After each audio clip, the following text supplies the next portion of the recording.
তারপর অরণ্য কলটা ধরে ডালিয়ার হাতে ফোনটা ধরিয়ে বলল, আর ডালিয়াকে বলল, তুমি কথা বলো। ডালিয়া ফোনটা হাতে নিয়ে বুঝতে পারল না কি বলবে, কিছুটা ভয়ও পেতে লাগলো। ফোনটা কানে নিয়ে আবার নিচে নামিয়ে ফেললো। অরণ্যকে বলল, আমি কি বলবো? আপনি কথা বলেন, আমি কিছু বলতে পারবো না, আমার ভয় লাগছে। আর উনি কত বড় মানুষ, ওনার সাথে কথা বলে আমি পারবো না। আরে তোমার যা ইচ্ছা বলে দাও, এমন কিছু বলবা যাতে মাবিহার কল না দিতে পারে। ভয় পাবার কিছু নেই, কথা বলো তো, আমি আছি তো, কিছু হলে আমি দেখব। ডালিয়া অরণ্যের কথা শুনে আবার কানে ফোনটা ধরলো। খেয়াল করলো মাবিয়া হ্যালো হ্যালো করে যাচ্ছে। ডালিয়া কিছুটা ভয়ে ভয়ে বলল, হ্যালো, কে বলছেন? কে বলছি মানে? তুমি কে? আমি কে মানে? আপনি কল দিয়েছেন? কাকে কল দিয়েছেন জানেন না, আবার আমাকে জিজ্ঞেস করছেন আমি কে? এটা তো অরণ্যের মোবাইল, তুমি কে? তুমি অরণ্যের মোবাইল নিয়ে কি করছো? সেটার জবাব তো আমি আপনাকে দিতে বাধ্য না, অরণ্যকে দাও। ওরও ব্যস্ত, এখন কথা বলা যাবে না। আর ওরও চাইও না আপনি ওকে ফোন দেন, সুতরাং শুধু শুধু ওকে ফোন দিয়ে বিরক্ত করবেন না। তোমার সাহস কি করে হয় অরণ্যর ফোন ধরে এই টাইপ কথা বলতে? তুমি কি ওই মেয়েটা যে অরণ্যর মাথা খেয়েছ? আমি কে সেটার পরিচয় দেওয়ার প্রয়োজন অনুভব করছি না। আপনার সাহস কি করে হয় এত রাতে একজন পরপুরুষকে কল দেওয়ার? অরণ্য পরপুরুষ না, অরণ্য আমার স্বামী আর আমি ওর স্ত্রী। হা হা, আপনি বেশ হাসালেন। স্ত্রী এর আগে প্রাক্তন কথাটা লাগালে ঠিক ছিল, কারণ বর্তমানে তো আপনি অরুর স্ত্রী না, আপনাদের ডিভোর্স হয়ে গেছে অনেক আগে। এখন কোন যুক্তিতে আপনি নিজেকে অরুর স্ত্রী বলে দাবি করছেন? আর আপনার বিয়ে তো আকাশের সাথে হয়েছে। পরিচয় দিলে আকাশের পরিচয় দিন, কল দিলে আকাশকে দিন, অরুকে কেন ডিস্টার্ব করছেন? দেখো মেয়ে, বেশি বাড়াবাড়ি করছো। অরণ্যকে দাও বলছি, অরণ্যর সাথে আমার কথা আছে। বললাম তো দেওয়া যাবে না। আর দিব কেন? যাকে আপনি কাজ ভেবে ছুঁড়ে ফেলেছিলেন, সে যে একটা হীরার টুকরা ছিল সেটা চিনতে পারেননি, আর আমি সেই হীরার টুকরাটাকে যত্ন করে রেখে দিয়েছি। আর এখন আপনি এসে দাবি করছেন এটা আপনার? আজীব মানুষ তো, এতবার করে বলছিও ব্যস্ত আছে, দেওয়া যাবে না, তবুও বারবার চাচ্ছেন। মিনিমাম লজ্জাটুকুও কি নেই আপনার? এই যে মেয়ে, তুমি অরণ্যর কি হও যে এভাবে কথা বলছো? এত বড় সাহস তোমাকে কে দিয়েছে? আমি অরণ্যের স্ত্রী হই, আপনি কেন আমাদের মধ্যে ঝামেলা সৃষ্টি করতে চাচ্ছেন বুঝছি না।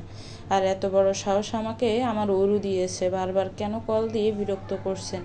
এত রাতে কল দেয় জানেনই তো, এটা স্বামী স্ত্রীর প্রাইভেট সময়, এ সময় কল দিয়ে কেন বিরক্ত করছেন? রোমান্টিক সময়ে কল দিবেন না তো। ওরু ফোনটা বন্ধ করে দিতে চাইছিল, কিন্তু আমি ফোনটা ধরছি আপনাকে বোঝানোর জন্য, যেহেতু অরণ্য বিবাহিত, আর ডিস্টার্ব করবেন না প্লিজ, আমাদের মধ্যে ঝামেলা সৃষ্টি করবেন না। আমরা অনেক ভালো আছি, আমাদের ভালো থাকতে দিন। আপনি আপনার আকাশকে নিয়ে ভালো থাকেন, অন্যের সংসার ভাঙতে আসবেন না, আমাদের সুখের পথে কাটা হয়ে দাঁড়াবেন না। একের পর এক কথা ডালিয়া বলেই চলছিল, আর এদিকে অরণ্য বেশ মজা নিচ্ছিল। আর ডালিয়ার মুখে এমন কথা শুনে অরণ্যরও বেশ ভালো লাগছে। দুজনের ঝগড়া দেখে অরণ্য বেশ মজা নিচ্ছিল। ডালিয়ার কথা শুনে তো অরণ্য হেসে লুটোপুটো খাচ্ছিল, কারণ মাবিহা কোনোভাবে ডালিয়ার কথার সাথে ফিরে উঠছিল না। অবশেষে ডালিয়ার কথার সাথে মাবিহা ফিরে উঠতে না পেরে মাবিহা বলল, আমি তোমাকে দেখে নিব মেয়ে, সে আপনি যা করার করেন, এখন ফোনটা কেটে আমাদের রোমান্স করার সুযোগ করে দিন। মাবিহা রেগে মেগে ফোন কেটে দিল, আর ডালিয়ার ফোন রাখার পর স্বস্তির নিঃশ্বাস ফেললো আর বলল, আমি যে ওনাকে আপনার বউ বলে পরিচয় দিয়েছি, আপনি রাগ করেননি তো? আরে আমি অনেক খুশি হয়েছি, আমি তো চাচ্ছিলামই তুমি এমন বলো, তুমি তো পুরো পাঠিয়ে দিয়েছো ডালু। ডালিয়া এবার লজ্জা পেয়ে মাথা নিচু করে বলল, আমি যাই তাহলে, আপনি ঘুমান। হে বলে যেতে নিল। অরণ্য ডালিয়ার শাড়ির আঁচলটা ধরে টেনে বুকের কাছে এনে বলল, একটু আমার কাছে থেকে যাও। কেন, কি করবেন? কিছুই করবো না, সারা রাত তোমাকে দেখবো, তোমার কপালে একটু চুমু এঁকে দিব, জানালা দিয়ে জ্যোৎস্না রাতের ছাদটা উপভোগ করব। এখন একটা বকুল ফুলের মালা থাকলে ভালো হতো। বকুল ফুলের মালা দিয়ে কি করবেন? বকুল ফুলের মালাটা নিয়ে তোমার গলায় পরিয়ে তোমার গলা থেকে বকুল ফুলের ঘ্রাণটা উপভোগ করতাম। তারপর কি করতেন? তারপর তোমাকে এভাবে জড়িয়ে ধরে রাখতাম। এবার ডালিয়া বেশ লজ্জা পেল, লজ্জায় যেন লাল হয়ে গেল। ডালিয়ার লজ্জা পেতে দেখে অরণ্য বেশ উপভোগ করলো আর বলল, যাও এবার নিজের ঘরে গিয়ে ঘুমাও, কালকে আমার নতুন জয়েন, সকাল সকাল উঠতে হবে। আচ্ছা যাচ্ছি, কিন্তু সকালে কি খেয়ে যাবেন বলুন। তুমি তোমার ইচ্ছা মতো কিছু রান্না করো। আচ্ছা, এই বলে ডালিয়ার রুমে চলে গেল। ডালিয়া রুমে এসে অরণ্যর কথা ভাবতে কত মায়া ভরা অরণ্যের বুকটা। সব কিছু যেন ডালিয়ার স্বপ্ন মনে হচ্ছিল। এসব ভাবতে ভাবতে ডালিয়া ঘুমিয়ে গেল। পরদিন খুব সকালে ডালিয়া ঘুম থেকে উঠে রান্না শুরু করে দিল। রহমত চাচা এসে বলল, আরে মা, তোকে কষ্ট করতে হবে না, আমিই করে দিচ্ছি, বল কি করতে হবে। চাচা তুমি যাও তো, এতদিন অনেক করেছ, এবার আমাকে করতে দাও। চুপ করে গিয়ে বসে থাকো, আরেকবার কাজ করতে চাইলে কিন্তু ভালো হবে না। পাগলি একটা, এমনভাবে শাসন করছে যেন আমার মা হয়। মা কথাটা শুনে ডালিয়া চোখে জল ছলছল করতে লাগলো। এভাবে তার বাবাও কোনো দিন আপন করে কথা বলেনি। আর রহমত চাচা কত আপন করেই না কথা বলছে। রহমত চাচা ডালিয়া চোখে জল দেখে বলল, কিরে মা, কাঁদছিস কেন? তোকে কি আমি কষ্ট দিয়েছি? মা বলেছি বলে রাগ করেছিস? রহমত চাচা, এ চোখের পানি যে সুখের, তুমি যে ভালোবেসে মা ডেকেছ, কতটা খুশি হয়েছি বলে বুঝাতে পারবো না। আজ থেকে তুমি আমার চাচা না, বাবা। আমিও তোমাকে বাবা বলে ডাকবো। তোমার মতো করে আমার বাবাও আমাকে ভালোবাসেনি। রহমত চাচা একরাশ হাসি দিয়ে বলল, আমার লক্ষ্মী মা তুই, তোর যা মন চাই ডাকিস। তোর মতো লক্ষ্মী মেয়ের বাবা হতে পেরে যে আমি খুব খুশি। রান্না কি শেষ করেছিস নাকি আরো বাকি? শেষ চাচা, শুধু টেবিলে দেওয়ার ফালা। হঠাৎ ডালিয়া শুনতে পেল অরণ্য তাকে ডাকছে। ডালু ডালু, কোথায় তুমি? আসতেছি, কিন্তু কেন? আমার মানিব্যাগ আর ঘড়িটা কোথায়? ড্রেসিং টেবিলের উপরে দেখুন। পাচ্ছি না তো, তুমি এসে দিয়ে যাও। ডালিয়া দৌড়ে উপরে গেল। উপরে গিয়ে দেখলো মানিব্যাগ আর ঘড়ি ড্রেসিং টেবিলের সামনেই আছে। কিছুটা অভিমানী রাগী চোখ নিয়ে মানিব্যাগ আর ঘড়িটা দিয়ে বলল, এখানেই তো আছে। তাহলে না করলেন যে? আমি জানি আছে, কিন্তু আমি চাই ঘড়িটা তুমি পরিয়ে দাও, তাই আসতে বলেছি। এখন তাড়াতাড়ি ঘড়ি পরিয়ে দাও তো। আপনি যে মাঝে মাঝে কি করেন বুঝি না, বাচ্চাদের মতো আচরণ করেন একদম। তুমি জানো আমি কত সিনিয়র তোমার, আবার তুমি আমাকে বাচ্চা বলো? 16 বছরের একটা পুচকি মেয়ে আমাকে বাচ্চা বলে, সাহস কত! সে আপনি যাই বলেন, মাঝে মাঝে আপনাকে আমার বাচ্চাই মনে হয়। হয়েছে, তোমার সাথে কথা বলে আমি পারবো না। এবার ফাঁকা ফাঁকা কথা রেখে আমাকে ঘড়িটা পুড়িয়ে দাও তাড়াতাড়ি।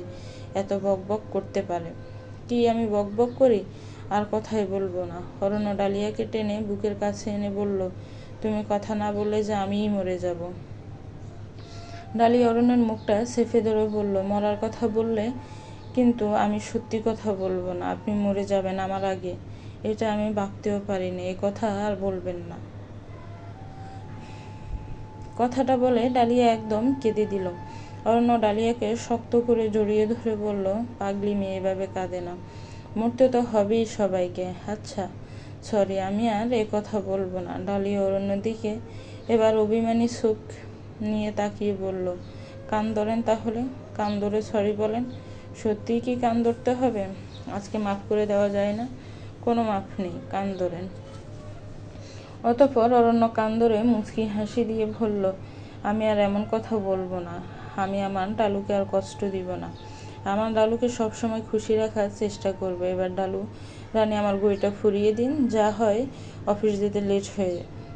ডালিয়া মুখের কোনো একরাশ হাসি নিয়ে অরণ্যকে ঘড়িটা ফুরিয়ে দিয়ে বলল, এবার নাস্তা খেতে নিচে চলুন। ডালিয়াও নিচে গেল। রান্নাঘর থেকে খাবার নিয়ে এসে টেবিলে দিতে লাগলো।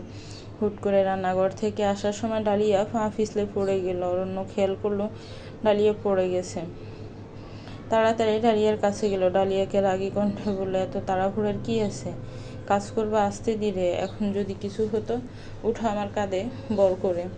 ডালিয়া অরণ্যের জারি শুনে একটু মন খারাপ করলো। অরণ্যর কাঁধে বর করে উঠে চুপ করে দাঁড়িয়ে রইল।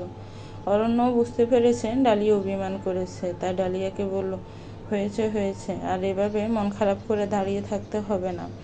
তুমি যদি পরে ব্যথা পেতে, তাহলে কে ভুগতো, আমি নাকি তুমি? এখানে বসো, আজকে একসাথে খাবো। আপনি খান, আমি পরে খেয়ে নিব। একটা মার দেব, তাড়াতাড়ি বসো। অরণ্য ডালিয়াকে টেনে চেয়ারে বসিয়ে খাইয়ে দিল। ডালিয়া যেন স্বপ্নের সাগরে ভাসতে লাগলো। ভাবতে লাগলো, এত সুখ তার কপালে সইবে তো, নাকি আবার সব সুখ ফিকে হয়ে যাবে। খাওয়া শেষে ডালিয়া অরণ্যকে জিজ্ঞেস করলো, আপনি কখন আসবেন? আজকে তাড়াতাড়ি চলে আসবো। তুমি রেডি থেকো, বিকালে ঘুরতে যাব। কোথায় যাবে বলো তো? ডালিয়া অনেক ভেবে উত্তর দিল, শিশু পার্কে যাব। অরণ্য ডালিয়ার কথা শুনে হাসতে হাসতে উত্তর দিল, এত জায়গা থাকতে শিশু পার্কে কেন? আমার খুব ইচ্ছে ছিল শিশু পার্কে যাবার, কিন্তু বাবা ব্যস্ত থাকায় কখনো যেতে পারিনি। আর এরপর মা মরে যাওয়ার পর তো জীবনই পাল্টে গেল। শিশু পার্কে যাব কিভাবে? এজন্য বললাম, না নিয়ে যেতে পারলে থাক। হয়েছে, মুখ বার করে রাখতে হবে না, আমি এসেই নিয়ে যাব। রেডি হয়ে থেকো। ডালিয়া তো শুনে খুশি ছুটে অরণ্যকে জড়িয়ে ধরল। তারপর আবার নাচতে নাচতে রুমে চলে গেল। অরণ্য ডালিয়ার খুশি দেখে ভাবতে লাগলো, মেয়েটা কত বাচ্চা সুলভ, আচরণগুলো একদম বাচ্চাদের মতো। আর হবেই বা না কেন, ওর বয়স তো একদম কম। 16 বছরের মেয়ে আর কত বড়। পরিস্থিতি তাকে হাল করেছে। না হয় ডালুতে একটা বাচ্চা, একটু ভালোবাসা পেয়ে কতটা খুশি। ডালিয়াকে একটু ভালো রাখতে পেরে অরণ্যর মনে যেন একটা শান্তি লাগছে। এরপর অরণ্য অফিসে গেল। পুরনো অফিসটা যেন নতুন করে ফেলো। সেই সেনা হাসপাতাল, সেনাঘর অনেকটা বদলে গেছে। বদলে গেলেও যেন অরণ্যর কাছে ছিল সেনা মনে হচ্ছে। অফিসটা আজ নতুন করে পেয়ে অরণ্য বেশ খুশি হলো, আর মনে মনে ডালিয়াকে অনুভব করতে লাগলো। কারণ এই সব কিছুই হয়েছে ডালিয়ার জন্য। ডালিয়ার জন্যই আজ অরণ্য সব হারিয়ে যাওয়া জিনিস ফিরে পেয়েছে। ডালিয়ার প্রতি ভালো লাগাটা কখন যে অরণ্যর মনে ভালোবাসায় রূপ নিয়েছে অরণ্য বুঝতেই পারেনি। সব কাজ সেরে বিকেল 3টায় বাসায় ফিরে দেখলো ডালিয়া একদম রেডি হয়ে বসে আছে। অরণ্যের বুঝতে বাকি রইল না ডালিয়া শিশু পার্কে যাওয়ার জন্য অধীর আগ্রহে আছে। ডালিয়া অরণ্যকে দেখার পর বলল, আপনি এসেছেন? আমি তো সেই কখন থেকে রেডি হয়ে বসে আছি। আপনার নাম্বারও নাই যে কল দিব। রহমত চাচাও নাম্বার জানে না। ওরে আমার ডালুটারে, মনে হয় খুব বেশি অপেক্ষা করিয়ে ফেলেছি। মোবাইলটা দাও দেখি। ডালিয়া তার ছোট্ট ভাঙা মোবাইলটা অরণ্যর কাছে বাড়িয়ে দিল। অরণ্য সেই মোবাইলে অরণ্যর নাম্বারটা ওরু লিখে সেভ করে দিল আর বলল, এই যে নাম্বার সেভ করে দিচ্ছি। এখন খোঁজ নিতে আর সমস্যা হবে না। আর চলেন তাড়াতাড়ি শিশু পার্কে যাই। কিন্তু কি দিয়ে যাবেন? চলেন রিক্সা করে যাই। একটু দূরে, এখান থেকে রিক্সা দিয়ে যাওয়া যাবে না, আমরা গাড়ি দিয়ে যাব। তারপর আসার সময় অর্ধেক রাস্তা গাড়ি দিয়ে আসব, আর বাকি অর্ধেক রাস্তা রিক্সা দিয়ে। ওকে? আচ্ছা। অতঃপর দুজন মিলেও শিশু পার্কে গেল। অরণ্য খেয়াল করলো ডালিয়া শিশু পার্কে গিয়ে বেশ খুশি। বাচ্চাদের মতো ঘোড়ায় চড়ছে, বিমানে চড়ছে, কত কী নেই করছে। সত্যি তো মেয়েটা তো বাচ্চাই। আর অরণ্যকে ডেকে ডেকে বলছে, আমি একটু ফুলদানিতে উঠবো, আমি একটু রেলগাড়িতে উঠবো, আপনিও আমার সাথে উঠুন। অরণ্য ডালিয়ার সাথে ওইখানে থেকে নিজেকে বেশ বাচ্চাই মনে হতে লাগলো। কারণ ডালিয়ার বাচ্চা সুলভ আচরণগুলো যেন অরণ্যর বেশ ভালোই লাগছে। ওইখানে ঘুরে শেষে এবার বাসায় আসার ফালা। অর্ধেক রাস্তা গাড়িতে এসে ডালিয়ার অরণ্য নেমে গেল। ডালিয়া হুট করে বলে উঠল, হলুদ বাতি জ্বলে উঠেছি, কি মজা। অরণ্য বেশ হাসতে লাগলো ডালিয়ার কথা শুনে, আর বলল, হলুদ বাতি জ্বলে উঠেছে, চলো একটু হেঁটে সামনে যেতে হবে, তারপর রিক্সা নিতে হবে। অরণ্য আর ডালিয়া খানিকটা পথ হেঁটে সামনে গেল। সামনে গিয়ে ডালিয়া যা দেখলো নিজের চোখ ও কানকে বিশ্বাস করতে পারছিল না। ডালিয়া দেখলো একজন মধ্যবয়স্ক লোক রাস্তায় ভিক্ষা করছে, আর তার এক পা ভাঙা। ডালিয়া লোকটাকে বেশ চেনা চেনা লাগছে। ডালিয়াকে দেখে লোকটা মুখটা লুকাতে চাইলো। ডালিয়া লোকটাকে ভালো করে খেয়াল করে দেখলো এ আর কেউ না যে তার বাবা। কিন্তু তার বাবার এই হাল কিভাবে? ডালিয়া জটফট বাবার হাতটা ধরে বলল, বাবা তুমি এখানে কেন? তোমার এই হাল কেন? এভাবে এখানে বসে আছো কেন? তোমার কি হয়েছে বাবা? তুমি এভাবে ভিক্ষা করছো কেন? তোমার পা ভাঙছে কিভাবে? বাবা কথা বলছো না কেন? কথা বলো। কে তুমি? আমাকে বাবা বলে ডাকছো? আমি কারো বাবা না, আমি তোমাকে চিনি না। বাবা ভালো করে দেখো, আমি তোমার ডালিয়া, কতদিন পর তোমাকে দেখলাম। আমার ডালিয়া নামে কোনো মেয়ে নাই, আমি তোমাকে চিনি না। তুমি এখান থেকে যাও তো মা। বাবা এমন করে বলো না, আমার সাথে চলো তুমি, তোমাকে রেখে যাব না আমি। বললাম তো আমি কারো বাবা না। এই যে সাহেব, আপনার কে হয় উনি? চাচা আমার বউ হয়। আপনি আপনার বউকে নিয়ে যান তো, উনি ওনার বাবার চেহারা গুলিয়ে ফেলছে। আমার কোনো মেয়ে নেই। আচ্ছা চাচা, আপনি অস্থির হবেন না, আমি দেখছি। অরণ্য বুঝতে পারল না ডালিয়া হঠাৎ ওনাকে দেখে এমন কেন করেছে। তাই ডালিয়াকে বলল, দেখো ডালু, উনি তো বললো তোমাকে চিনে না, হয়তো তোমার ভুল হচ্ছে, চলো এবার বাসায় চলো। না অরু, আমার ভুল হচ্ছে না, উনি আমার বাবা। আচ্ছা ডালু, এবার চলো বাসায় যাই। উনি তো যেতে চাচ্ছে না, আমরা পরে একদিন আসবো না। এই বলে অরণ্য ডালিয়াকে চেপে ধরে রিক্সায় তুললো, আর ডালিয়া বাবা বাবা বলে চিল্লাতে লাগলো। রিক্সায় উঠে ডালিয়া বেশ কাঁদতে লাগলো। অরণ্য ডালিয়ার কান্না দেখে বলল, সত্যি কি উনি তোমার বাবা? তোমার কি কোথাও ভুল হয়েছে কিনা দেখো। দেখেন, আমি মেয়ে হয়ে বাবাকে চিনব না, উনিই আমার বাবা। কিন্তু আমার বাবার এই হাল কিভাবে হলো, কিভাবে উনি এখানে আসলো, আমাকেই বা কেন না চিনার বান ধরলো? আমি তো ওনার কাছে টাকা পয়সা চাইব না।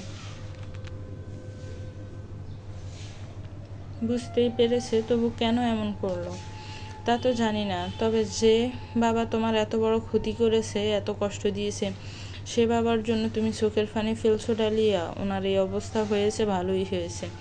দেখেন, আমি জানি উনি আমার সাথে যা করেছে অন্যায় করেছে, এটা করা ওনার ঠিক হয়নি। কিন্তু যতই হোক উনি আমার বাবা, ওনার জন্য আমি এই দুনিয়া দেখতে পেয়েছি। যত নিকৃষ্টই হোক, ওনার মেয়ে তো আমি, আর উনি তো আমার বাবা। হয়তো বাবা বুঝতে না পেরে সময় আর পরিস্থিতির প্রেক্ষিতে একটা ভুল কাজ করেছে, তাই বলে মেয়ে হয়ে বাবাকে অস্বীকার করব? বাবার এমন দুর্দিন দেখে চুপ করে থাকবে, সেটা তো হয় না। ডালিয়ার কথা শুনে বেশ অবাক হলো। এত ছোট মেয়ে, তার কত বড় বয়স, সে ঠিকই কতটা গভীরভাবে চিন্তা করে কথাগুলো বলেছে। সত্যি ডালিয়াটা একটা অসাধারণ মেয়ে। ডালিয়ার দিকে তাকিয়ে দেখলো ডালিয়ার চোখ দিয়ে টপ টপ করে পানি পড়ছে। অরণ্য ডালিয়া চোখ দুটো মুছে দিয়ে বলল, সব ঠিক হয়ে যাবে, চিন্তা করো না। হঠাৎ রিক্সাওয়ালা বলে উঠল, মামা চইলা আসছি, নামবেন না? হ্যাঁ মামা, নামতেছি। মামা, মামির মনে হয় মনটা খারাপ, তাই একটু খারাপ। এত সুন্দর মামিডারে কষ্ট দিয়েন না।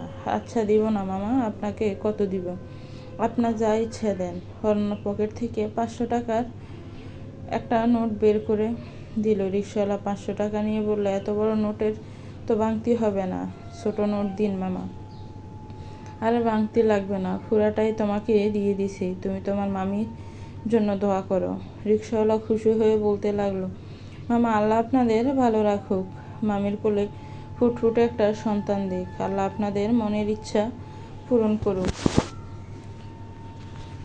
ডালিয়া রিক্সাওয়ালার কথা শুনে বেশ লজ্জা পেল। তারপর দুজন বাসায় গেল।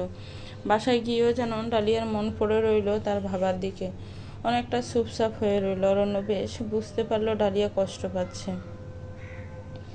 আর এদিকে ডালিয়া শুধু ভাবতে লাগলো, তার বাবা কেন তার সাথে এমন করলো, কেন তার বাবা তাকে না চিনার ভান করলো, এ হাল কিভাবে হলো তার বাবার, তার সৎ মা কোথায়? এসব ভাবতে ভাবতে ক্লান্তিতে ডালিয়া চোখ বুজে আসলো, আর ডালিয়া ঘুমিয়ে গেল। সকালে উঠে খেয়াল করলো 8টা বেজে গেছে।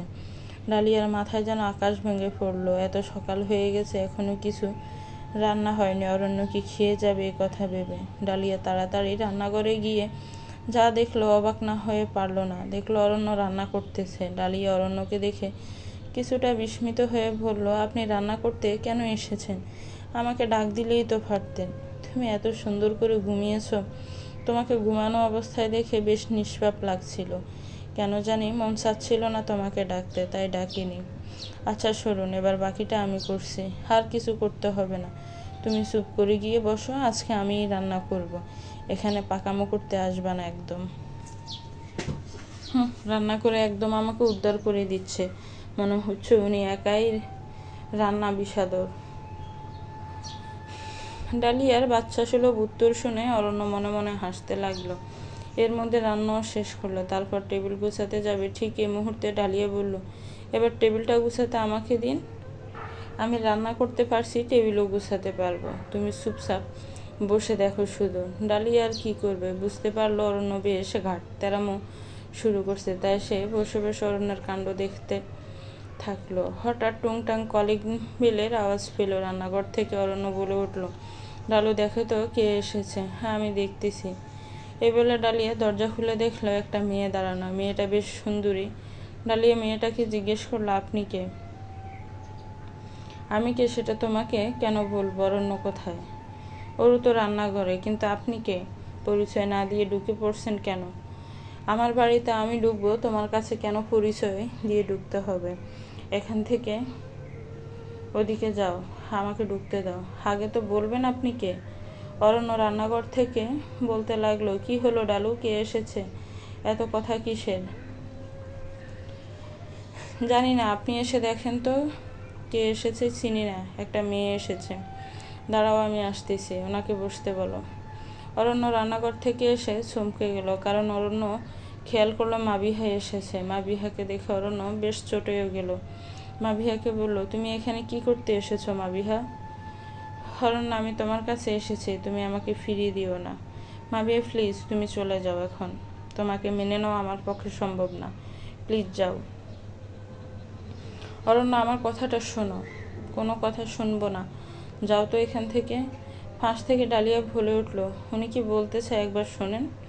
মাবিহা ডালিয়ার কথা শুনে আরও ছুটে গেল আর বলল, এই মেয়ে, আমাদের মধ্যে কথা বলার তুমি কে? তোমাকে এত বড় সাহস কে দিয়েছে এভাবে কথা বলার? তুমি সেই মেয়েটা যে অরণ্যের মাথা খেয়েছে? ডালিয়া এভাবে অপমান করতে দেখে অরণ্য আরও রেগে গেল আর বলল, ও ডালিয়া, ডালিয়ার সাথে ভদ্র ভাষায় কথা বলো। তোমাকে এত বড় সাহস কে দিয়েছে ওকে অপমান করার? আর শোনো, ও আমার স্ত্রী। পাশ থেকে ডালিয়া কি জানি বলতে চাইছিল, তখন অরণ্য ডালিয়ার গালে একটা কষিয়ে সর বসিয়ে বলল, আমাদের কথার মাঝখানে এখন তুমি কোনো কথা বলবা না। আর মাবিহা, দেখছো তো তোমার জন্য ডালুর সাথে আমার ঝামেলা হচ্ছে। আমাদের সুখের সংসারটা নষ্ট করে দিও না, প্লিজ আমাকে মুক্তি দিও। আমি তোমাকে আর ভালোবাসি না। ভালোবাসা কি জোর করে হয় বলো? তুমি যেদিন আকাশের সাথে চলে গিয়েছিলে সেদিন তো আমি তোমাকে কোনো বাধা দেইনি, জোর করে তোমাকে পেতে চাইনি। তবে আজকে কেন তুমি আমাকে জোর করতেছো আর আমার আর ডালিয়ার জীবনে জটিলতা সৃষ্টি করতেছো? তোমার জন্য ডালিয়ার গায়ে হাত তুললাম। প্লিজ মাবিহা, আমাকে ক্ষমা করে দাও। আমাদের দাম্পত্য জীবনটা নষ্ট করো না, তুমি চলে যাও। অরণ্যর কথা শুনে মাবিয়ার চোখের জল ছলছল করতে লাগলো। বুঝতে পারলো তার অরণ্য এখন ডালিয়ার হয়ে গেছে, আর অরণ্য এখন আর তার নেই। কিছুটা লজ্জিত আর অনুতপ্ত হলো আর বলল, অরণ্য, আমি সরি। আমি বুঝতে পারিনি যে তুমি আমাকে এভাবে পর করে দিয়েছো। বুঝতে পারিনি তুমি আর আমার অরণ্য নেই, তুমি এখন ডালিয়ার হয়ে গেছো, এটা ভাবতেও পারিনি। আর তোমার জীবনটা কাটা হয়ে দাঁড়াবো না। যে ভুল আমি করেছি তার শাস্তি তো আমাকেই পেতে হবে। তোমরা দুজন ভালো থাকো, আর ডালিয়া মনে কষ্ট নিও না। তোমাদের মাঝে এভাবে আসা আমার ঠিক হয়নি। এই বলে মাবিহা কাঁদতে কাঁদতে চলে গেল, আর ডালিয়া সরটা খেয়ে বেশ অভিমান নিয়ে রুমে গেল আর কাঁদতে লাগলো। কিছুক্ষণ পর ডালিয়া খেয়াল করলো অরণ্য এসেছে। অরণ্যকে দেখে যেন ডালিয়ার অভিমানের পাল্লাটা আরও ভারী হলো। ডালিয়া তার মুখটা অন্যদিকে ঘুরিয়ে নিল। অরণ্য ডালিয়াকে এদিকে টেনে নিজের দিকে মুখ ফিরিয়ে বলল, ডালু সরি, এভাবে সর দেওয়াটা ঠিক হয়নি। এভাবে সর না দিলে তো তুমি বলেই ফেলতে যে তুমি আমার স্ত্রী না। ডালিয়া অভিমানী কণ্ঠে জিজ্ঞেস করলো, আপনি জানলেন কিভাবে যে আমি এটাই বলবো? আমি তোমার মনের কথা বুঝি, কিন্তু তুমি মাবিহার পক্ষ টানতেছিলে কেন? কারণ আপনি মাবিহাকে ভালোবাসেন। আমি চেয়েছিলাম মাবিহার সাথে যেন আপনার সব ঠিক হয়ে যায়। কে বলেছে আমি মাবিহাকে ভালোবাসি? আমার মনে হলো তুমি ভুল জানো। আমি মাবিহাকে ভালোবাসি না। কিন্তু সরি, তোমাকে এভাবে সর দেওয়াটা ঠিক হয়নি, রাগ করো না। অরণ্যর আদর পেয়ে ডালিয়ার অভিমানটা যেন আরও বেড়ে গেল। ডালিয়া এবার কেঁদিয়ে দিল। অরণ্য ডালিয়াকে বুকে টেনে নিয়ে জড়িয়ে ধরে বলল, আমার পাগলিটাকে অনেক কষ্ট দিয়ে ফেলেছি। আমার পাগলিটা, কান্না করো না, আর এমন ভুল হবে না। আমার পাগলিটা যা বলবে তাই করব। কান্নাটাও থামাও প্লিজ। তুমি কাঁদলে যে আমার ভালো লাগে না। প্লিজ প্লিজ কেঁদো না।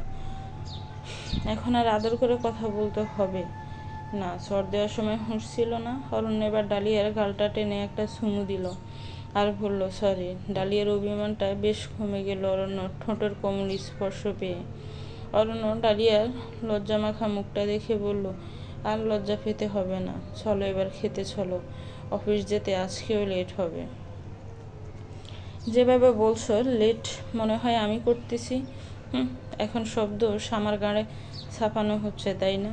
অরণ্য হাসতে হাসতে উত্তর দিল, আমার ডালুর গাড়ে দোষ ছাপানোর সাহস আমার আছে নাকি? এখন আর ডং করতে হবে না, খেতে চলেন। না হয় আর আজকে অফিসে যাওয়া লাগবে না। তারপর দুজন মিলে খেতে গেল।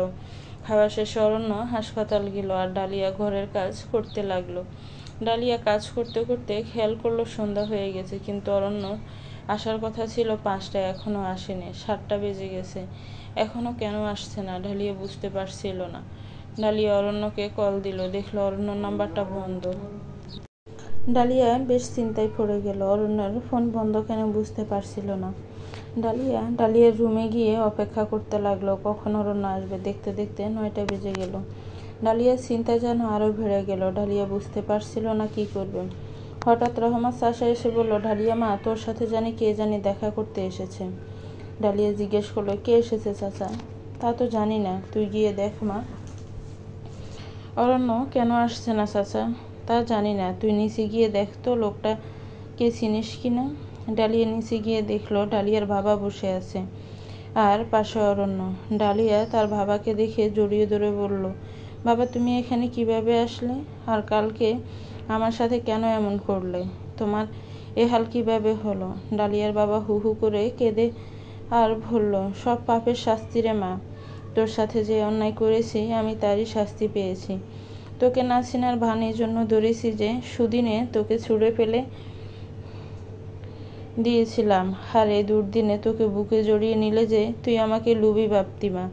আল্লাহ আমাকে আমার পাপের শাস্তি দিয়েছে। তোকে বের করে দেওয়ার কয়দিন পরে আমার অ্যাক্সিডেন্ট হয়, আর তোর সৎ মা সব লিখে নিয়ে আমাকে বের করে দিয়েছে। এরপর থেকে আমি ভিক্ষা করে খাই মা। তোকে ফিরিয়ে দেওয়ার পর অরণ্য বাবা আজকে সন্ধ্যায় আমার কাছে যায়, আমাকে বুঝিয়ে এখানে নিয়ে আসে। আমাকে ক্ষমা করে দিস মা, আমি যে বড়ই অন্যায় করে ফেলেছি। বাবার কথাটা শুনে ডালিয়া অরণ্যের দিকে তাকালো। অরণ্য একরাশ হাসি দিয়ে চোখের সম্মতির সূচক ইশারা দিল, আর ডালিয়া বাবাকে জড়িয়ে ধরে বলল, আমি জানি বাবা, তুমি যা করেছো না বুঝে করেছো। যত যাই হোক, তুমি আমার বাবা। তোমাকে ছাড়া আমি থাকতে পারবো না। আজকে থেকে তুমি এখানেই থাকবে। ডালিয়ার বাবা ভিতরে ভিতরে বেশ অনুতপ্ত হলো, আর মেয়ের এমন আচরণ দেখে তার অনুতপ্তটা যেন আরো বেড়ে গেল। তার ভুল বুঝতে পেরে ভিতরের কষ্টটা ভার যেন আরো বেড়ে গেল। আর মা বাবা মিলে একে অপরকে জড়িয়ে ধরে কাঁদতে লাগলো। অতঃপর ডালিয়ার বাবা এখানে রয়ে গেল। রহমত চাচা ডালিয়ার বাবাকে রুম দেখিয়ে দিল আর খাবার খেতেও দিল। আর ডালিয়া অরণ্যকে বলল, আগে রুমে চলো, তোমার খবর আছে।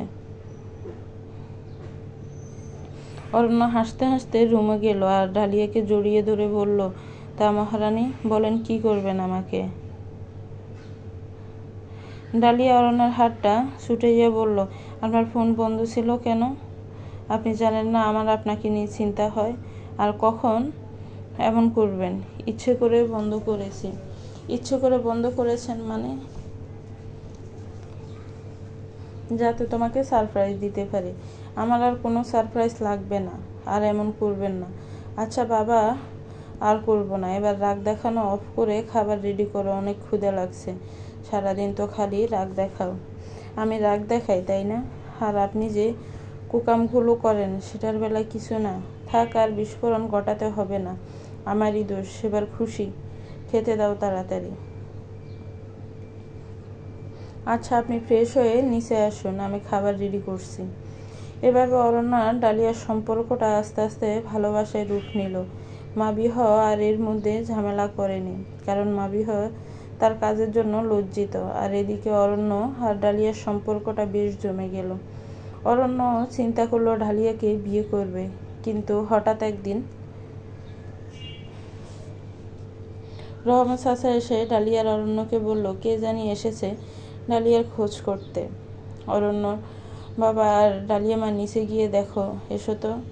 অরণ্য আর ডালিয়া তখন বসে বসে গল্প করছিল, আর অরণ্য মনে মনে ভাবছিল যে আজকে ডালিয়াকে প্রপোজ করবে। আর ডালিয়াকে প্রপোজ করতে নিয়েছিল ঠিক এই মুহূর্তে চাচার এই কথা শুনে ডালিয়া আর অরণ্য নিচে গেল। নিচে গিয়ে অরণ্য খেয়াল করলে একটা মধ্যবয়স্ক অপরিচিত লোক এসেছে। অরণ্য লোকটাকে ঠিক চিনতে পারলো না, তাই অরণ্য লোকটাকে জিজ্ঞেস করলো, আপনি কে? এখানে কি জন্য? আপনাকে তো ঠিক চিনতে পারলাম না। অপরদিকে ডালিয়া লোকটাকে দেখে ভয়ে মুচড়ে গেল, কারণ লোকটা আর কেউ না, লোকটা তার প্রাক্তন স্বামী। লোকটা ডালিয়াকে দেখে বলল, তুই আমার সাথে চল, তোর বিয়ে করছি এখানে রাখার জন্য? লোকটাকে ডালিয়ার সাথে এভাবে কথা বলতে দেখে বেশ রেগে গেল। অরণ্য লোকটাকে রাগী কণ্ঠে জবাব দিল, কে আপনি? এখানে এসে এভাবে অসভ্যতা করছেন যে? আপনার তো সাহস কম না? আমার বাড়িতে এসে আমার বউয়ের সাথে অসভ্য ভাষায় কথা বলছেন।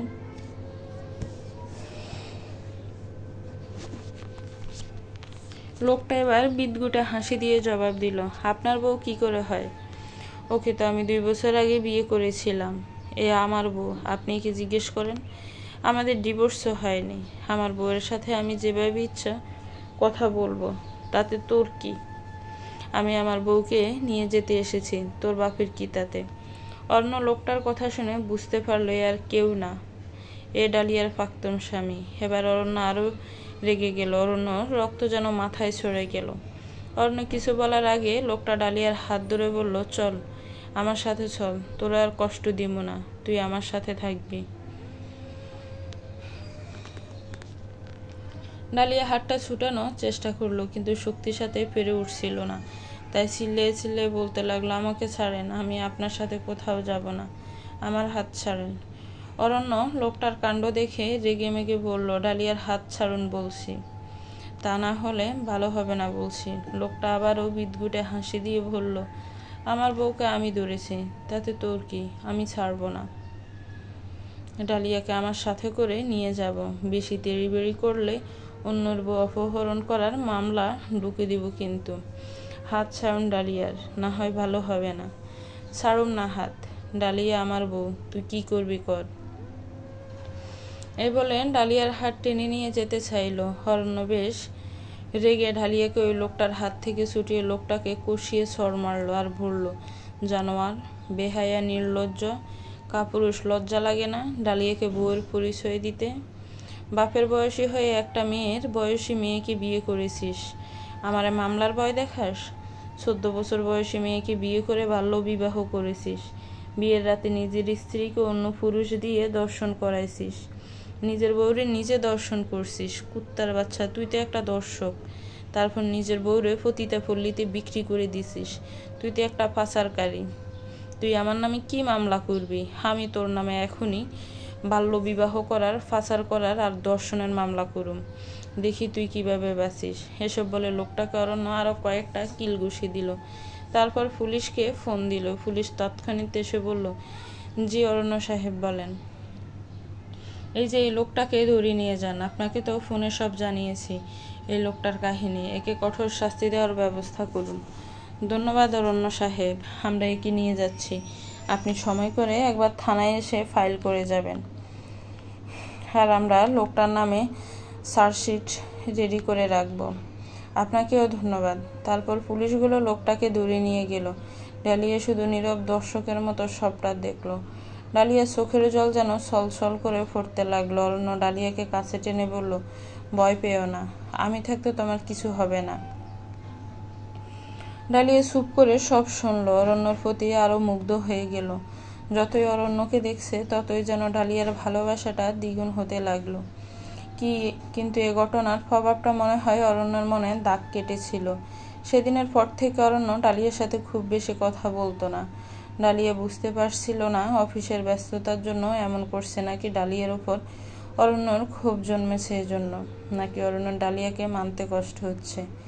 এসব ভেবে ডালিয়া কিছুটা অস্থির হয়ে গেল। ইদানিং ডালিয়ার শরীরটাও বেশ খারাপ হতে লাগলো। শরীরটা যেন দিন দিন দুর্বল হতে লাগলো।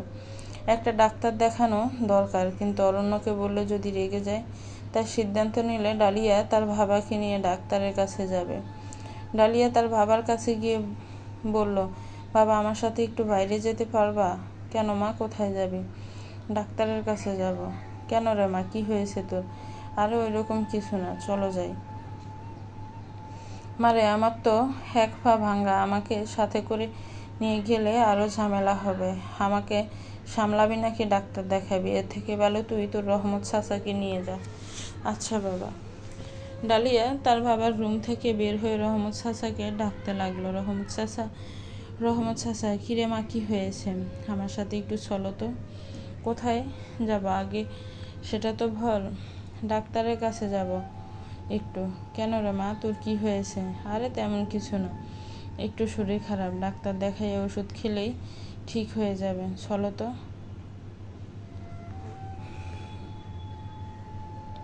অরণ্যকে বলি, আরে ওকে বলতে হবে, জানোই তো ইদানিং ও অনেক ভিজে, শুধু শুধু ওর চিন্তা বাড়িয়ে লাভ নেই।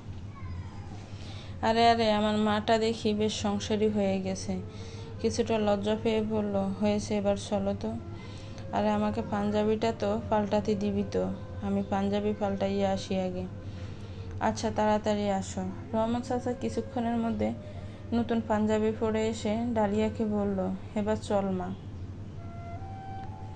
তারপর দুজন মিলে ডাক্তারের কাছে গেল। ডালিয়া ডাক্তারের সিরিয়াল দিল, অতঃপর ডাক্তার দেখালো। ডাক্তার দেখিয়ে চেম্বার থেকে বের হলো। রহমত চাচা ডালিয়াকে দেখে বলল, কি রে মা, ডাক্তার কি বললো, কোনো সমস্যা নাই তো? ডালিয়া একরাশ হাসি দিয়ে বলল, আরে চাচা এত চিন্তা করো না তো, কোনো সমস্যা নাই, সব ঠিক আছে। কিছু টেস্ট দিয়েছে, আজকে করে যাব, কালকে সকালে রিপোর্ট দিলে ডাক্তারকে আবার দেখাবো। এমনি সব ঠিক আছে, তাহলে যা টেস্টগুলো করিয়ে আয়, আমি এখানে বসি। আচ্ছা চাচা। এই বলে ডালিয়া টেস্টগুলো করে বের হলো। তারপর রহমত চাচা ডালিয়া বাসায় ফিরল।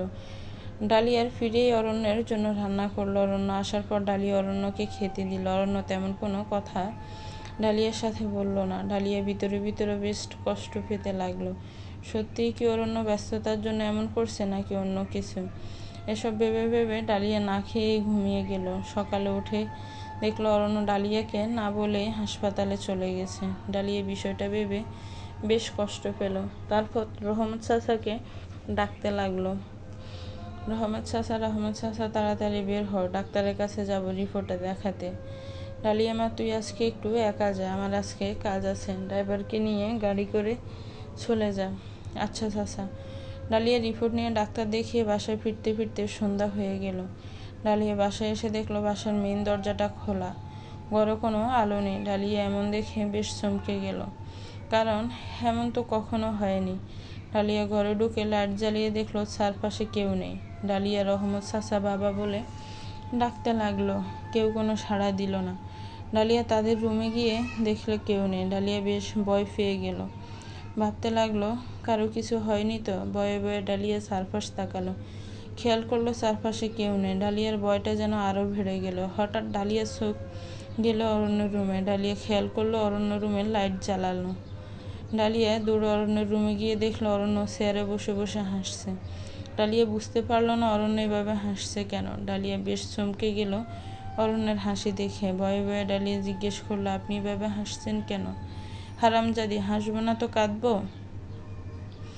অরণ্যের কথা শুনে ডালিয়ার মাথায় যেন আকাশ ভেঙে পড়লো, কারণ এই কোন অরণ্যকে ডালিয়া দেখছে, আর অরণ্য এভাবে কথা বলছে কেন? তাহলে কি অরণ্য আগের রূপে ফিরে গেছে? ডালিয়া ভয়ে ভয়ে স্তব্ধ স্বরে অরণ্যকে জিজ্ঞেস করলো, আপনি এভাবে কেন কথা বলছেন? অরণ্য আবার বিদঘুটে একটা হাসি দিল আর বলল, এভাবে কথা বলবো না তো কিভাবে বলবো? তুই কি ভেবেছিস আমি ভালো হয়ে গেছি? আমি তো তোর সাথে এতদিন অভিনয় করেছি, হারামজাদি, তোর কথায় ভালো হয়ে যাব ভাবলি কি করে? অরণ্যর কথা শুনে ডালিয়ার মাথাটা যেন জিমজিম করতে লাগলো। ডালিয়া হঠাৎ দাঁড়ানো থেকে বসে পড়লো। অরণ্য খেয়াল করলো ডালিয়া নিচে বসে পড়েছে। অরণ্য তাড়াতাড়ি ডালিয়ার কাছে গেল আর বলল, ডালু ডালু, কি হয়েছে তোমার? আমি তো মজা করছিলাম, আমার কিছু হয়নি, দেখো আমি ঠিক আছি, একটু ছাদ দিকটাতে খেয়াল করে দেখো। ডালিয়া অরণ্যের কথা শুনে মাথা তুলে চারদিকে খেয়াল করে দেখলো বেলুন আর ফুল দিয়ে পুরো রুম সাজানো। এতক্ষণ ডালিয়া এগুলো খেয়ালই করেনি। হঠাৎ রহমত চাচা আর ডালিয়ার বাবা আর অরণ্য বেলুন ফাটাতে লাগলো আর বলতে লাগলো, হ্যাপি বার্থডে টু ইউ। ও ডালিয়ার আজকে জন্মদিন। ডালিয়া নিজেও ভুলে গিয়েছিল, আর ভুলবেই বা না কেন? যে পথে সে গিয়েছে সেখানে এসব আবেগের কোনো মূল্য নেই। ডালিয়া বেশ বিস্মিত হয়ে জিজ্ঞেস করলো, আমার জন্মদিন আপনি জানলেন কিভাবে? তোমার বাবা বলেছে। কিন্তু ডালিয়া এবার কাঁদতে কাঁদতে তার রুমে চলে গেল। অরণ্য বুঝতে পারলো না ডালিয়া এভাবে কেন কাঁদলো। অরণ্য দৌড়ে ডালু ডালু বলে ডালিয়ার রুমে গিয়ে বলল, ডালু কাঁদছো কেন, কি হয়েছে? আমি কি তোমাকে খুব বেশি কষ্ট দিয়েছি? ডালিয়া অরণ্যর কলার ধরে বলল, আপনাকে কতবার বলেছি এসব মজা আমার সাথে করবেন না, তবুও কেন এসব মজা করে আমাকে কষ্ট দেন? আমাকে কেন আপনি যন্ত্রণা দেন? এসব মজা আমার ভালো লাগে না। এসব মজা করলে যে আমি ভয় পেয়ে যাই, আমি কষ্ট, সেটা আপনি বুঝেন না। তবুও কেন এমন করেন বলেন? এটা বলে ডালিয়া অরণ্যের বুকে মাথা রেখে কাঁদতে লাগলো। আর অরণ্য ডালিয়াকে শক্ত করে জড়িয়ে ধরে বলল, লালু সরি, আমি আর কোনো দিন এমন মজা করব না। আমি বুঝতে পারিনি তুমি এতটা কষ্ট পাবে। আমি তো সারপ্রাইজ দেওয়ার জন্য এমন করছিলাম। তুমি বলো আজকে আমার থেকে কি চাও, আমি তাই দিব। সেটা মানার চেষ্টা করব, কিন্তু প্লিজ তুমি কান্না করো না। প্লিজ তুমি কান্না থামাও। এভাবে কাঁদলে যে আমার অনেক কষ্ট হয়। তুমি বুঝো না আমি তোমাকে ভালোবাসি ডালিয়া। ডালিয়া কান্না থামিয়ে অরণ্যকে আরও জোরে জোরে জড়িয়ে ধরে বলল, আপনি আমাকে কথা দিন, আপনি সব সময় এমন থাকবেন। আমাকে কোনো মেয়ে বা আমিও যদি ছলনা করে ঠকাই, তবুও আপনি আগের মতো হবেন না। আমি আপনার কাছে শুধু এটাই চাই। অরণ্য ডালিয়ার কথা শুনে বেশ অবাক হলো। ডালিয়া তার নিজের জন্য কিছুই চাইল না, উল্টো অরণ্যের ভালো চাইল। অরণ্য ডালিয়ার কপালে একটা চুমু দিয়ে বলল, কথা দিলাম ডালু, আমি আর কোনো দিন আগের মতো হব না। প্লিজ তুমি ওই রুমে চলো, সবাই অপেক্ষা করছে। আর কান্নাকাটি করো না। ডালিয়া চোখ মুছে বলল, চলেন। তারপর ডালিয়া আর অরণ্য ওই রুমে গেল। একসাথে কেক কাটলো।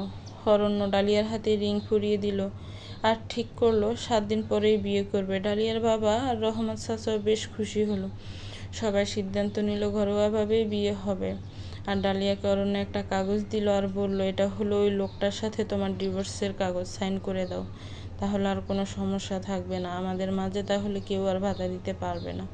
ডালিয়াও সাইন করে দিল। অরণ্য ডালিয়াকে বলল, বিয়ে ঘরোয়াভাবে হলেও আমি চাই তুমি পুরীর মতো সাজো, তোমাকে নিয়ে এই কয়দিন শুধু শপিং করব।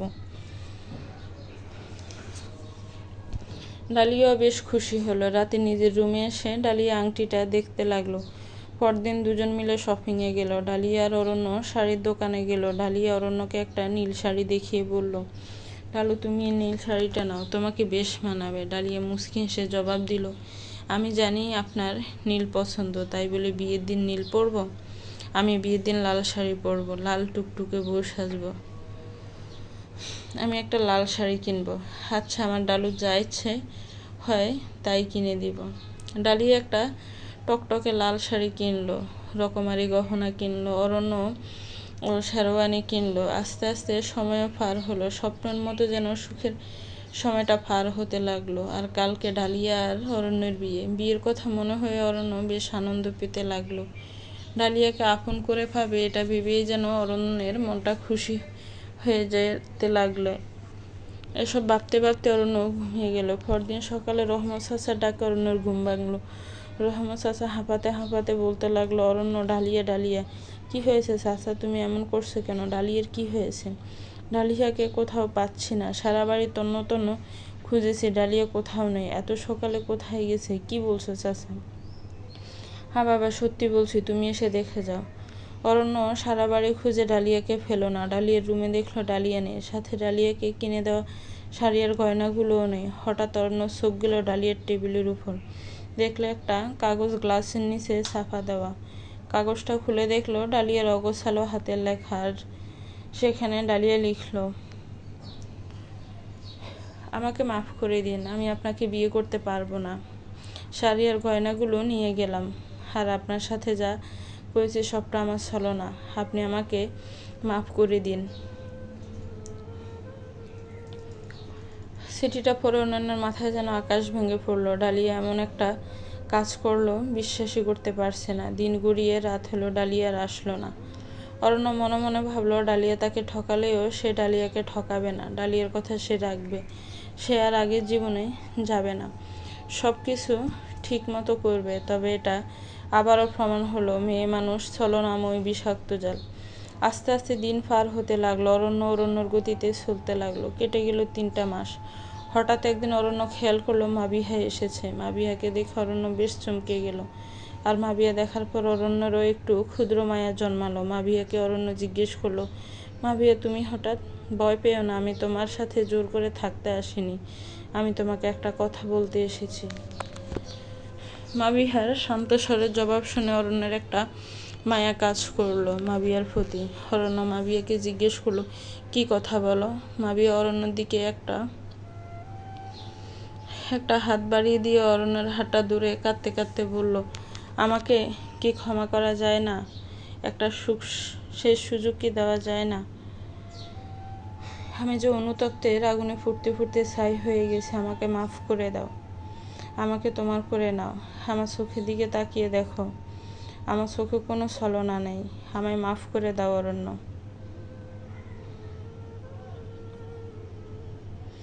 অরণ্য মাবিয়ার চোখের দিকে তাকিয়ে দেখলো মাবিয়াকে বেশ নিষ্পাপ লাগছে। আজকে মাবিয়ার চোখে অরণ্য কোনো ছলনার ছাপ দেখতে পারছে না। আজকে মাবিয়াকে অনেক পবিত্র লাগছে। আর সত্যিই তো মাবিয়া একটা ভুল করেছে, তাকে তো সে ভুল শুধরানোর সুযোগ দেওয়া উচিত। মাবিয়ার প্রতি হঠাৎ একটা মায়া জন্মালো অরণ্যর। এই মায়ার জাল ছেড়ে যেন অরণ্য বের হতে পারছিল না। তাই অরণ্য মাবিহাকে জড়িয়ে ধরে বলল, আমার এই ছন্ন ছাড়া জীবনে কেন জড়াতে চাও? তুমি যে কষ্ট ছাড়া কিছুই পাবে না।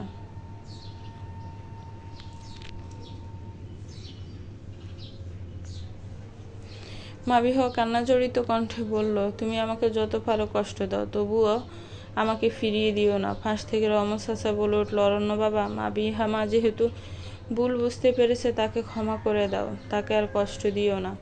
তাকে শুধরানোর একটা সুযোগ দাও। তোমরা আজকেই বিয়ে করে নাও। অরণ্য মাবিহার কথা ভেবে রহমত চাচার কথা ফেলতে পারল না। অতঃপর তারা বিয়ে করে নিল। মাবিহা আগের থেকে বদলে গেল। মাবিয়া ডাক্তারি করা ছেড়ে দিয়েছিল আরও আগে। অরণ্য চাই মাবিহা জব করুক, আর মাবিহা অরণ্যের বউ বলে পরিচয় দিতেই বেশি ভালো বোধ করত। মাবিহা বেশ মানিয়ে নিল অরণ্যর সাথে। মাবিয়াকে পেয়ে অরণ্য বেশ খুশি ছিল। 1 মাস পর মাবিহা অরণ্যকে বলল, একটা কথা বলার ছিল। অরণ্য মাবিহার কোমরে হাত দিয়ে কানে কানে বলল, কি কথা? মাবিহা অরণ্যের দিকে ফিরে অরণ্যের কানে একটা চুমু দিয়ে বলল, তুমি বাবা হতে চলেছ। আমাদের পরিবারের নতুন অতিথি আসতে শুরু করেছে। অরণ্য মাবিহার কথা শুনে খুশিতে আত্মহারা হয়ে গেল। মাবিহাকে কোলে নিয়ে ঘুরাতে লাগলো। মাবিহা বলল, আরে আস্তে আস্তে বাবু, ব্যথা পাবে তো।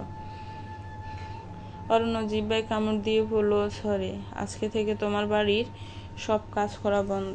আজকে থেকে শুধু রেস্ট নিবা। আমি চাই না বাবু আর বাবুর মায়ের কোনো ক্ষতি হোক।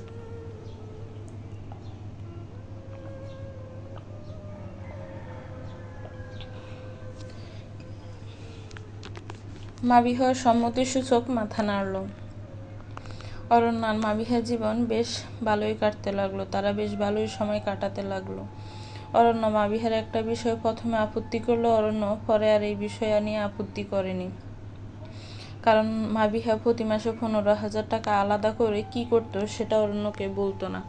প্রথম অরণ্য জানতে চাইলেও পরে ভাবলো হয়তো সংসার কোনো কাজের জন্য রেখেছে। তাই পরে আর এটা নিয়ে মাবিহাকে কিছু বলেনি। আস্তে আস্তে মাবিহার ডেলিভারির সময় আসলো। একদিন হঠাৎ মাবিহা ব্যথায় চিল্লাতে লাগলো। অরণ্য মাবিহাকে নিয়ে ডাক্তারের কাছে গেল। ডাক্তার মাবিহাকে নিয়ে অপারেশন থিয়েটারে গেল তাড়াতাড়ি। আর বের হয়ে বলল, অরণ্য সাহেব, আমরা আপনার স্ত্রীকে বাঁচাতে পারিনি, সরি। আপনার সন্তান ভালো আছে আর আপনার কন্যা সন্তান হয়েছে। অরণ্যের ভিতরটা যেন এ কথা শুনে দুমড়ে মুচড়ে গেল। অরণ্য দৌড়ে মাবিহার কাছে গিয়ে দেখলো মাবিহার নিথর দেহটা পড়ে আছে। মাবিয়াকে জড়িয়ে ধরে অরণ্য চিল্লায়ে কাঁদতে লাগলো। হঠাৎ অরণ্য খেয়াল করলো কেউ একজন তার কাঁধে হাত রেখেছে। অরণ্য পিছন ফিরে যা দেখলো, নিজের চোখকে বিশ্বাস করতে পারছিল না। খেয়াল করলো ডালিয়া দাঁড়ানো। অরণ্য ডালিয়াকে দেখে আশ্চর্য হয়ে জিজ্ঞেস করলো, ডালিয়া, তুমি এখানে? তুমি এতদিন কোথায় ছিলে? দেখো, মাবিহা মরে গেছে। জানি অরণ্য, মাবিহা মরে গেছে, আর এটাই যে হওয়ার ছিল। মানে? তাহলে শোনো, সেদিন আমি রিপোর্ট নিয়ে ডাক্তার দেখাতে গিয়েছিলাম। হঠাৎ খেয়াল করলাম মাবিয়া ডাক্তারের কাছে গেছে, আর বেশ আচ্ছন্ন মনে ছিল। মাবিয়ার চেহারাটা দেখে কেন জানি না আমার মনে হচ্ছিল কিছু একটা হয়েছে। আমি দৌড়ে মাবিহা যেখানে ডাক্তার দেখিয়েছিল সেখানে গেলাম। সেখানে গিয়ে যা শুনলাম নিজের কানকেও বিশ্বাস করতে পারছিলাম না, কারণ জানতে পারলাম মাবিহার বড় একটা রোগ ধরা পড়েছে আর মাবিয়া বাঁচবে মাত্র 2 থেকে 3 বছর। একথা শুনে আমি বেশ চমকে গেলাম। পরদিন মাবিয়ার সাথে যোগাযোগ করলাম। মাবিয়া বেশ কষ্ট পাচ্ছিল, নিজের এই রোগের জন্য বারবার নিজেকে দায়ী করছিল। ভাবছিল যে তোমাকে কষ্ট দিয়েছে, তাই তার এমন হয়েছে, কিন্তু তার খুব শখ ছিল তোমার ভালোবাসা নিয়ে মরার। আমি মাবিহাকে অনেক করে বললাম, তুমি অরণ্যকে বিয়ে করো, আমি অরণ্যের জীবন থেকে চলে যাব। মাবিহা রাজি হলো না, কিন্তু এদিকে আমি জানতে পারলাম আমি কখনো মা হতে পারবো না। তাই আমি মাবিহাকে বললাম, মাবিহা, আমি অরণ্যকে কখনো বাচ্চা দিতে পারবো না। তুমি ওকে বিয়ে করো আর একটা বাচ্চা নাও। তারপর তোমার কিছু হলে আমি তোমার বাচ্চা দায়ভার নিব। আমি চাই তুমি অরণ্যের ভালোবাসা পাও, প্লিজ না করো না। মাবিয়া হতাশ কণ্ঠে বলল, কিন্তু সে তো আমায় ভালোবাসে না ডালিয়া, সে তো তোমাকে ভালোবাসে। আমি চাই না তোমাদের মাঝে আসতে।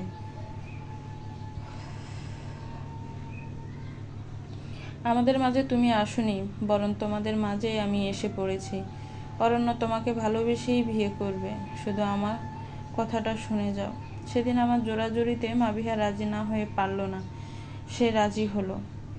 সে ডাক্তারের কাছে জানতে পারলো এ সময় সে বাচ্চা নিতে পারবে কিনা। ডাক্তার তাকে বলল বাচ্চা নেওয়া যাবে, তবে এতে ঝুঁকি বেশি, হয়তো ডেলিভারির সময় মৃত্যু ঘটবে।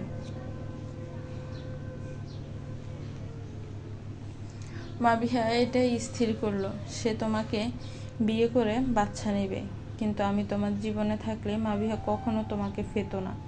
তাই এত বড় নাটক করেছি। আর আমি যদি তোমাকে এই ঘটনা বলতাম, তাহলে তোমার মাবিহার প্রতি শুধু দয়া আসতো, ভালোবাসা না। আমি চেয়েছি মাবিহাকে তুমি ভালোবাসো, চেয়েছি সে তোমার ভালোবাসা পেয়ে মরুক। মাবিহা নিজের ভুল শুধরে নিয়েছিল, আমি চেয়েছি সে তার ভুল শুধরানোর পুরস্কার পাক। তার জন্যই এত বড় নাটক করা। আর মাবিহা 15,000 টাকা নিয়ে আমাকে পাঠাতো আমার খাওয়া খরচের জন্য। তুমি 1000 বার জানতে চাইলেও সে বলেনি, আর আমাকেও সে একলা ছাড়েনি, তার বাড়িতে আশ্রয় দিয়েছে। প্রতিদিন কথা হতো আমাদের। আর আজকে যখন মাবিয়ার ফেইন উঠলো, আমাকেই প্রথম ফোন দিয়েছিল। মাবিয়া ডাক্তারকে আগেই বলে দিয়েছিল তোমাকে যেন না জানানো হয়। ডাক্তার তাই করলো। এবার তুমি যা শাস্তি দিবে আমি মেনে নেব। যদি মনে করো আমি আর মাবিহা তোমাকে ঠকিয়েছি, তাহলে তুমি যা শাস্তি দিবে তাই মেনে নেব। ডালিয়ার কথা শুনে অরণ্য নিস্তব্ধ হয়ে গেল, কারণ মাবিহা এত বড় একটা রোগ নিয়েছিল, কত যন্ত্রণায় না তাকে সহ্য করতে হয়েছে। কিন্তু অরণ্যকে বুঝতে দেয়নি, হাসি মুখে সবসময় কথা বলেছে। আর ডালিয়া নিজের ভালোবাসাকে অন্যের হাতে তুলে দিল, সেটাও কাউকে বুঝতে দিল না, বরং আরও নিজেকে ছলনাময় প্রমাণ করে গেল। সত্যি মেয়েরা ছলনাময়ী। এই ছলনা কিছু কিছু মানুষের জীবনে সুখ এনে দেয়, আবার কিছু কিছু মানুষের জীবন শেষ করে দেয়। অরণ্য যেদিন প্রথম ছলনার শিকার হয়েছিল, তখন তার জীবন নষ্ট হয়ে গিয়েছিল, আর দ্বিতীয় ছলনা তো অরণ্য জীবন পাল্টে দিল। মেয়েরা যেমন ছলনাময় বিষাক্ত জাল, তেমনি ছলনাময়ী মায়ার বাঁধন। এই বাঁধন ছিঁড়ে যাওয়ার ক্ষমতা কারণে মাবিয়ার লাশটা অরণ্য জড়িয়ে ধরে বলতে লাগলো, একটা বার তো বলতে পারতা, দুজনে কষ্টটা ভাগ করে নিতাম। তাহলে না বলে কেন চলে গেলে, না বলে কেন ধোঁকা দিলে? এই কোন ছলনার মায়ায় আমায় ফেলে গেলে, যেখান থেকে বের হতে পারছি না। দেখো তো একবার, আমাদের কন্যা সন্তান হয়েছে, তুমি আরেক মায়ার ছলনা রেখে গেলে মাবিহা। মাবিয়া দেখো, ডালিয়া এসেছে, তুমি তো তাকে কিছু বলো, এই মেয়েটা যে তোমাকে অনেক ভালোবাসে। এদিকে ডালিয়াও কাঁদতে লাগলো। ডালিয়া মাবিহার বাচ্চাটা কোলে জড়াইয়ে নিয়ে বলতে লাগলো, তোর 1 মাস হলে গিয়েছে তো কি হয়েছে, আমি আছি তো। তোর মায়েরা যে কষ্টগুলো পেয়েছে, তোকে সেসব কষ্ট থেকে আগলে রাখবো মা, তোর কাছে কোনো কষ্ট আসতে দিব না। আর অরণ্যকে বলল, তোমার বাচ্চার মা হিসেবে কি আমাকে গ্রহণ করবে? অরণ্য ডালিয়ার কাছে এসে বলল, তুমি ছাড়া আমার মেয়েকে কে দেখবে বলো? মাবিয়া তো আমার মেয়ের বার আগেই তোমাকে দিয়ে গেছে।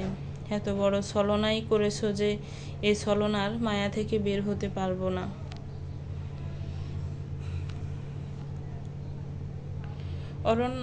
ডালিয়া আর অরণ্য কাঁদতে লাগলো। মাবিহাকে তারা কবর দিল। কিছুদিন পর অরণ্য ডালিয়াকে বিয়ে করে নিল, আর ডালিয়াও তার ভালোবাসা ফিরে পেল।